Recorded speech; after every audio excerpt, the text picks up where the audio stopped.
Hi everyone, Kate here, back with another video from Lottery Post. Now, we just had a wonderful conversation and a fantastic opportunity to sit down with virtually the lead director of Mega Millions, Pat McDonald, who was also the director of the Ohio Lottery. So sit back, relax, and enjoy our full conversation with him, and keep an ear out because he reveals some potential changes maybe coming soon to the game. Enjoy. So today we are sitting down with a very special and important guest. We are joined virtually with Pat McDonald, the director of the Ohio Lottery and also the lead director for Mega Millions. Hi, Pat. How are you doing? I'm doing great. Thank you. Thank you for Oh, joining us. absolutely. Sorry, go ahead. No, absolutely. I hope you're doing well. Thank you. Well, we would love to hear your input about the Mega Millions game. We have a few questions that we would love to dive into with you, but first, I'm wondering, before we get into that, can you just tell us a little bit about your role with Mega Millions? Sure. I have been a member of the consortium for the last 3 years, and I was selected as lead director in June of 2021. So my responsibility is to recommend the jackpots in terms of setting those, from twice a week as our draws are. My role is to take the lead on any kind of changes and any kind of management decisions that need to be done, and to work with the other directors in the 9 other states to really make sure it's a well-run program. How are different people and states specifically selected for these roles? A lot of it's been traditional. So each state, they might have a new director, but it's carried over from year to year because they've been appointed into a traditional role, such as like Virginia does the settlements, they do the financial transactions. Georgia does the live draws. Illinois holds the trademarks. Maryland just stepped up to the plate, and they're going to be the keeper of our rules. So it's, for the most part, it's been how past directors have assigned those states' responsibilities. But then as we evolve, new directors will step up to the plate and, and decide that they want to take on that responsibility. If there are some states that are in charge of certain aspects of the game to keep it like a well-oiled machine, how often do those roles and responsibilities rotate? And are there some that do and some that don't? There are, and there's subgroups, like in any organization, there's subgroups that take on additional responsibilities. For example, that the Mega Millions is going through a lot of discussion over the last 2 years in terms of to differentiate ourselves from Powerball. So we developed a product development group. And that product development group has members from each state, for the most part, that sit on that. And it's not so much the directors, it's the experts, the finance people, the marketing people within each state has a role to play and a recommendation to give. But for the most part, since I have been the lead director, the roles and responsibilities from the states have remained the same. It's just a slight evolution for some of the other roles and responsibilities. And I guess it depends on the times, as we're discussing changes to our game or resetting the jackpot minimum levels, so just like in any other governmental organization, it depends on what's on your plate at that particular time. Interesting. Gotcha. Now, I think there is definitely a lot to unpack there in terms of the organization of the game and the structure, just like you've talked about. But before we dive more into that, there is one question I do have to ask you. And it's a question that players have been asking for the longest time now. And as you mentioned, part of your responsibility is sitting down twice a week and determining the jackpot levels. Back when the pandemic first hit the US, both Mega Millions and Powerball sales took a hit. And so to compensate for that, both games had cut their starting jackpots and had eliminated the minimum set increases between draws.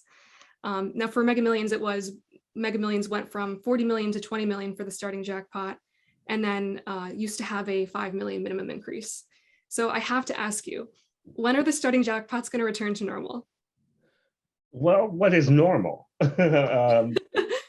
It's exactly, that's what happened. Powerball took the lead and went from the 40 million to the 20 million minimum jackpot. levels, and we followed their suit at the time. We have been in discussions with each group, as well as our own consortium, to discuss about increasing back to the $40 million. But I've had some resistance from some members in the mega group that thinks it's too high of a risk at this point in time because there's too many unknowns. We did take a hit very early on with the pandemic, but then we bounced back really quickly. So then we started seeing sales, return to normalcy or record sales in some states. So it's an interesting question. That is going to be probably a part of our overall changes to Mega Millions that we decide on. So I think, we were putting the cart before the horse in terms of, okay, let's go back to the 40 million when we're looking at other changes and restructuring to the game itself.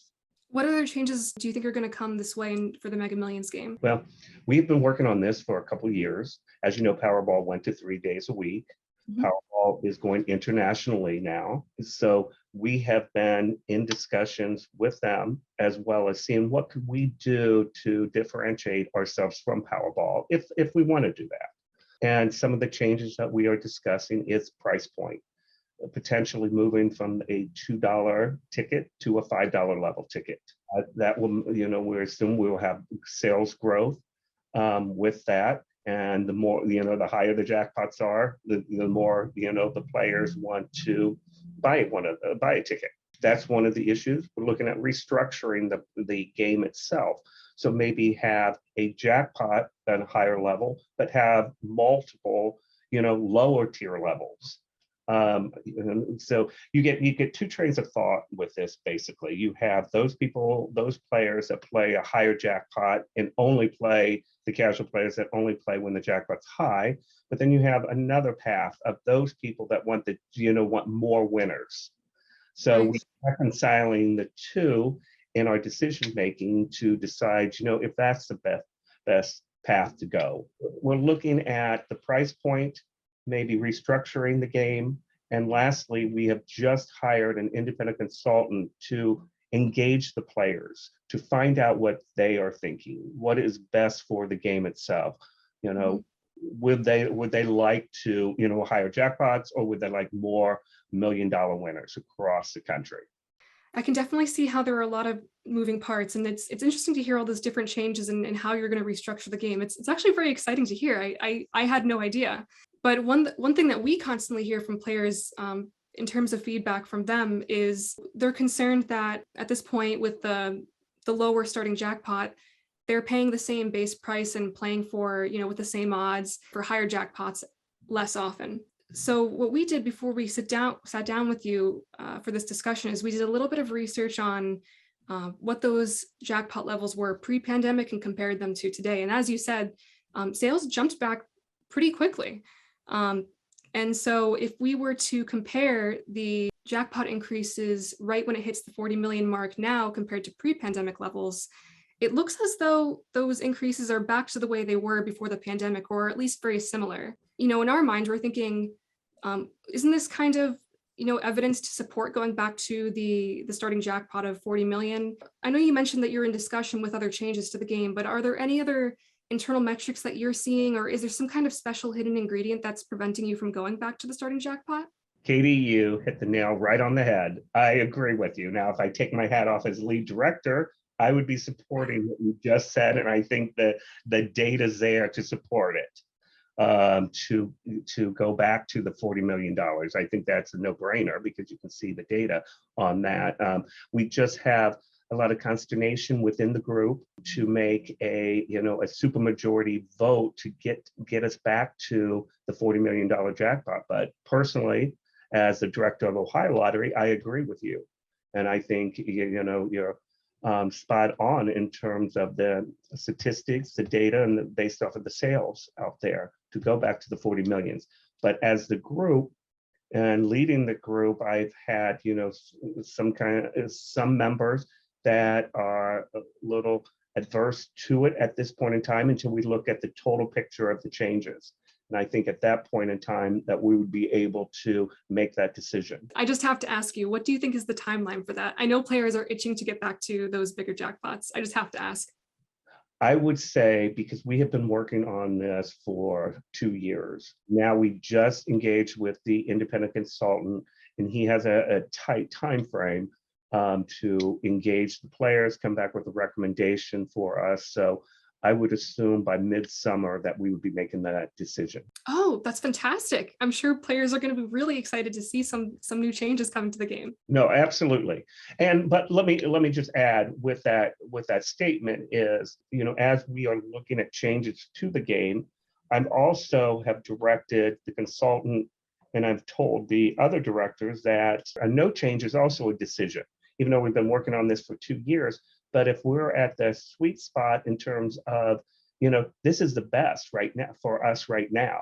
We are generating sales, we're making profits for our individual education funds or wherever it's mandated from state to state. That could be a decision too. So we don't need to necessarily make a change just to make a change.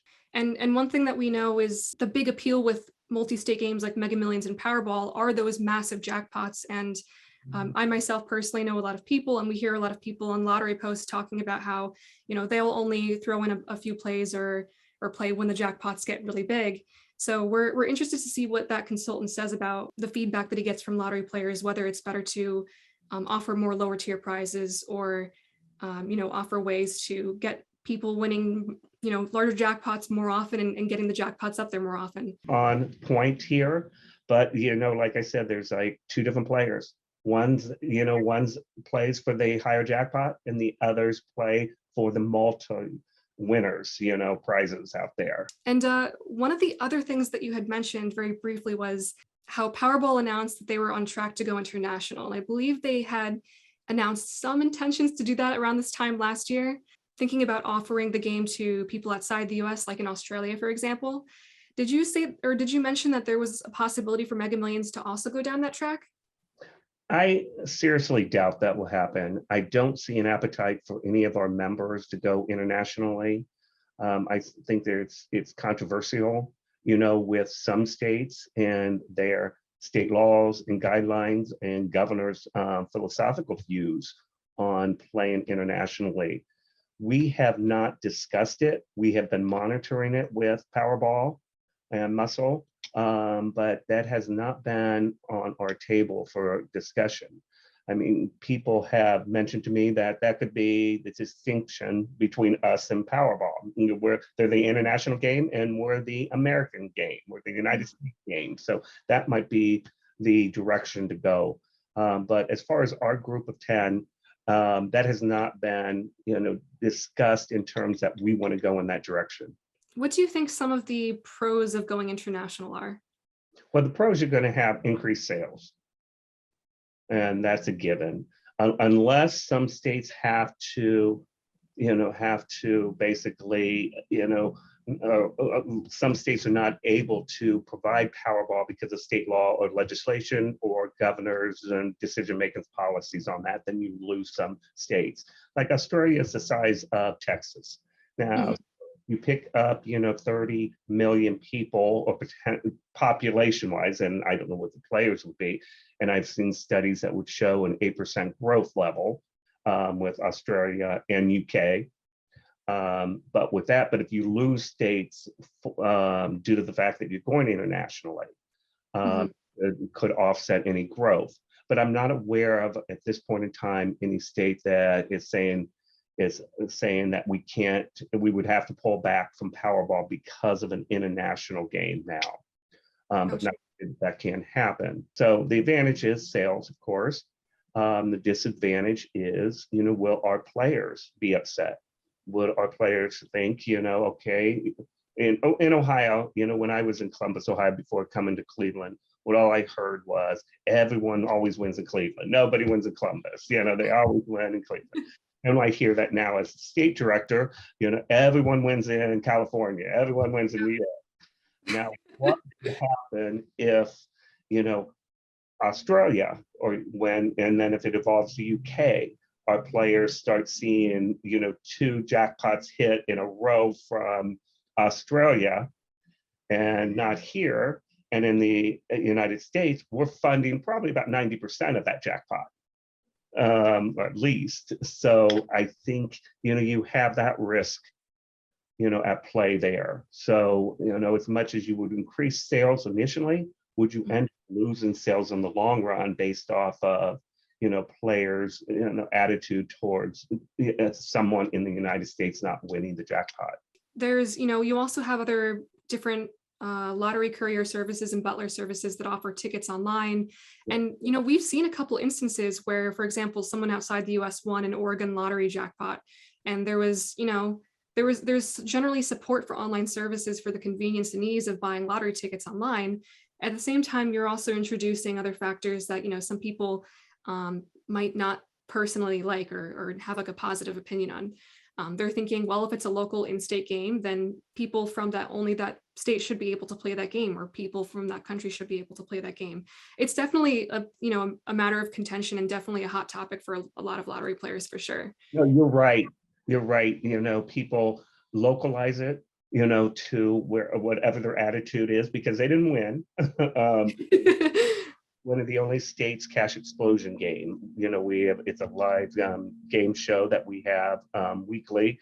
And I was just reading the blog that over the weekend, and people are upset that contestants are drawn from other states. So why can a West Virginian or Kentuckian or Indiana individual, they shouldn't be allowed to play in our state or be drawn to be a contestant in the state? But hey, they bought a ticket. So I think people realize it when it doesn't go their way. And the same can go for multi-state games. Like, why is someone else, why should someone else be able to buy the ticket outside the US? Like, why didn't I win? Why is California always winning? Things like that.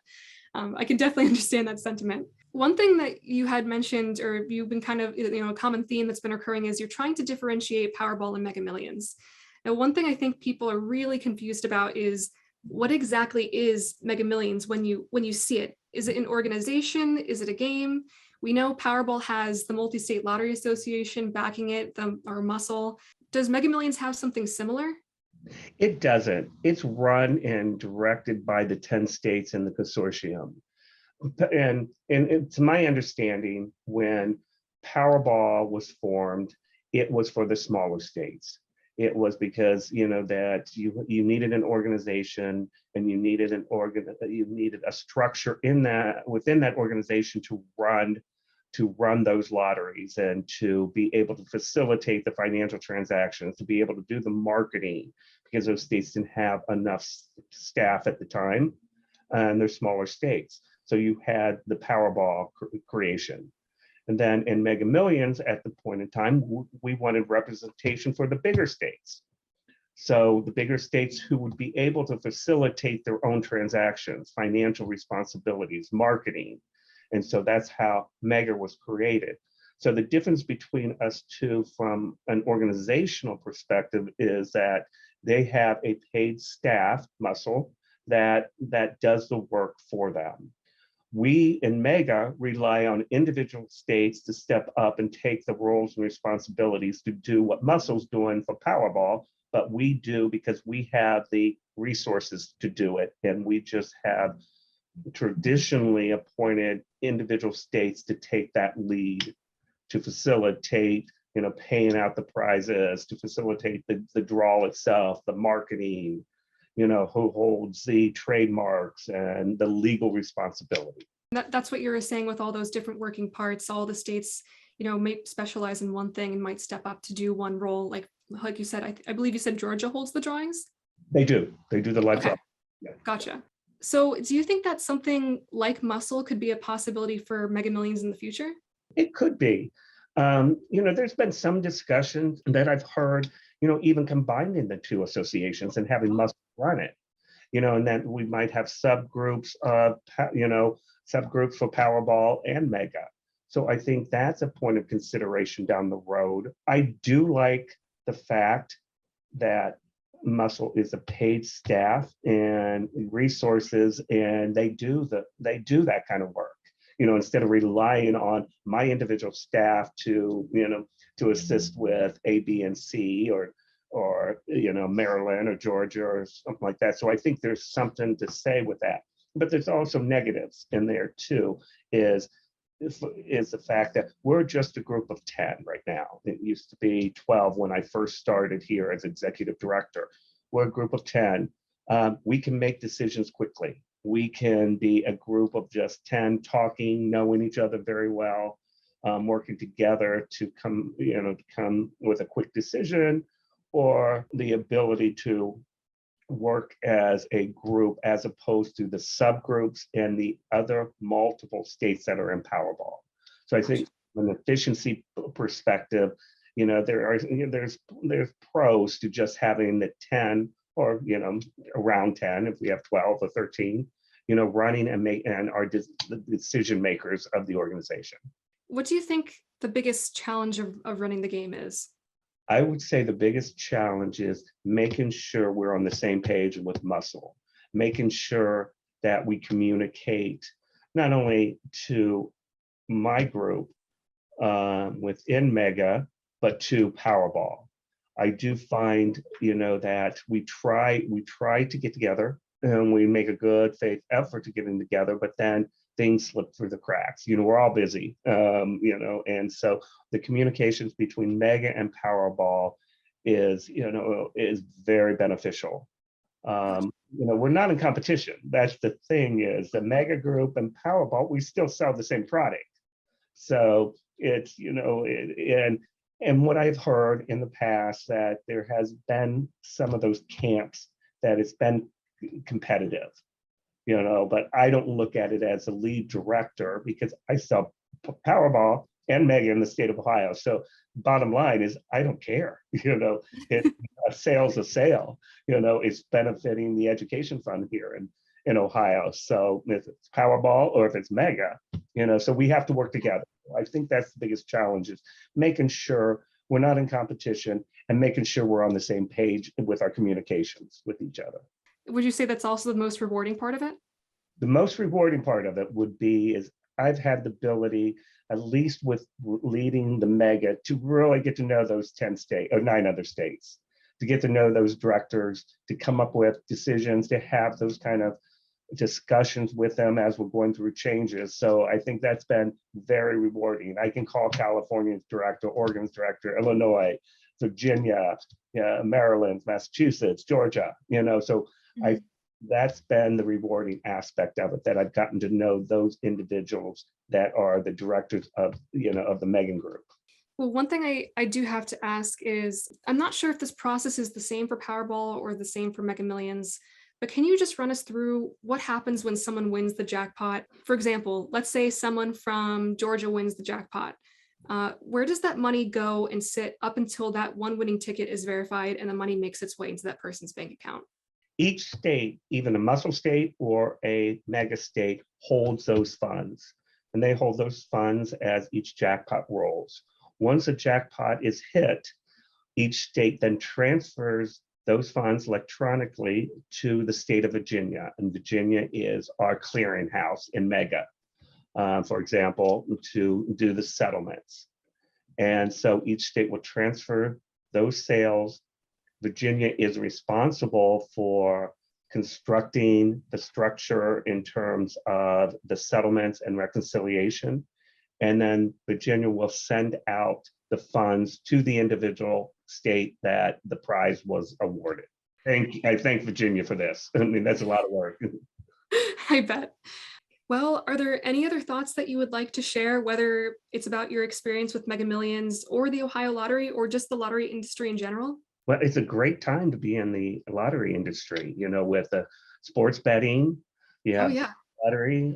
In Ohio, we have just been designated what they call a Type C license for retailers to begin sports betting. So we're in the process of working with vendors and working with retailers to infuse sports betting here by January 1st of next year. So the casual player will be able to go into any lottery retailer and be able to place a bet on sports. So that's going to be exciting. We also are very interested in iLottery out there. The that do that are very successful. It has shown growth to them. So I'm excited. It's in the legislature right now. It's just passed the second committee hearing. We had two directors from other states come down and testify. So I appreciate that. So I think that's discussion is being had in many states. So I think there's a lot of things that are going on in the industry to produce growth, for whatever the mandated targeted response is in terms of where the funds go. So I'm That's happy, to be in a lottery director in these current times. definitely. It seems like with everything coming up, you have a lot of responsibility on your shoulders, not just with Mega Millions, but with Ohio as well. I do. Thank you, though. um, well, actually, just a quick question. What do you think are the complications of beginning to offer something like iLottery? The complications, at least what I'm experienced and other states have gone through, is the hesitation with the retail community. They feel that it is going to hurt their business, not only from a commission rate, but from the walk-in customers and from other products that are sold within their facility. Mhm. That is my biggest obstacle in getting this passed or approved, is that the retail community feel it's going to hurt their businesses. Right. The states that have done it, and we have data on that, show there is an 8% growth.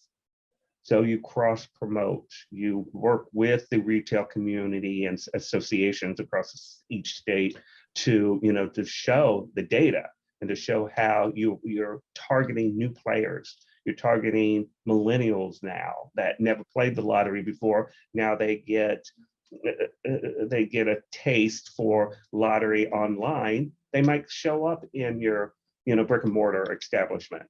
Right. You give them incentives to come in and cash those winning tickets, or give them incentives to cross promote. So there's a lot of opportunities that retail associations and retailers can work with the lottery. And I've seen it in Michigan. I've seen it in Pennsylvania. There is growth with iLottery across the country. Do you think there are different ways, if that's a concern of retailers, do you think that there are different ways to compensate, for example, increasing emphasis on instant games? Can you elaborate what do you mean by that? Sure. If the lottery, like let's say you're that stat that you mentioned with increasing revenue by 8%, if retailers are concerned that that's going to take traffic away from their stores by offering iLottery products or lottery products online, even though that might increase revenue for you on your end, do you think that there's something that you like? Is there anything that you would offer retailers as a way to compensate for potential sales lost from them? Oh, sure. And that's what I was talking about. Yeah, one thing we wouldn't do is we wouldn't take I would say, the meat and potatoes out of the retailers in terms of, like, in Ohio, we have the pick 3, pick 4, pick 5 game. We would keep those, on a retail level, so they're not losing foot traffic on that. We also will come up with cross promotions in terms of, you win a ticket, you purchase a ticket online, you go in and cash it into a retail location, you get a bonus, or you get an extra ticket. So marketing effects that we can work together on that. So if there is any loss of the instant ticket product line because of retailers, or because of iLottery, we will offset that with new incentives and new programs in the retail locations. Also, it is my understanding and opinion, the iLottery approach is picking up new business. It's not that we're going after the traditional lottery player. They're still going to go in to their location and buy their tickets. This is a new generation of people that maybe never go into a 7-Eleven or into a convenience store to buy a lottery ticket, but they are the ones that play online. They're very savvy that way. So it's like it's introducing a new generation to the lottery product. So it only helps and it doesn't hurt the retailer. It seems like the trend toward iLottery it almost feels like it's going to be like an inevitable step towards that. Um, Now that's just what you're talking about is just locally for Ohio, right? Yes, right. Okay. Do you think that's a possibility for something like a multi-state game like Mega Millions? I think it would be state by state. I don't think Mega Millions or Powerball will pick up an iLottery as a service or a product within the consortiums. I think each state has their own accountability and the legalities towards accepting an iLottery. So I Gotcha. don't see it to be a group function either in Powerball or in Mega. It's just a way of distributing your current product that you're able to sell in each state. Pat, we are looking forward to all of those different changes that are coming to the game's way, and we can't wait to hear um, what your consultant finds about players' opinions about the game and the prize structure. If there's anything else that you would like to add or anything else coming down the pipeline, please feel free. But yeah, it's been absolutely wonderful speaking with you, and we're very excited again to see what the game holds in store for the future.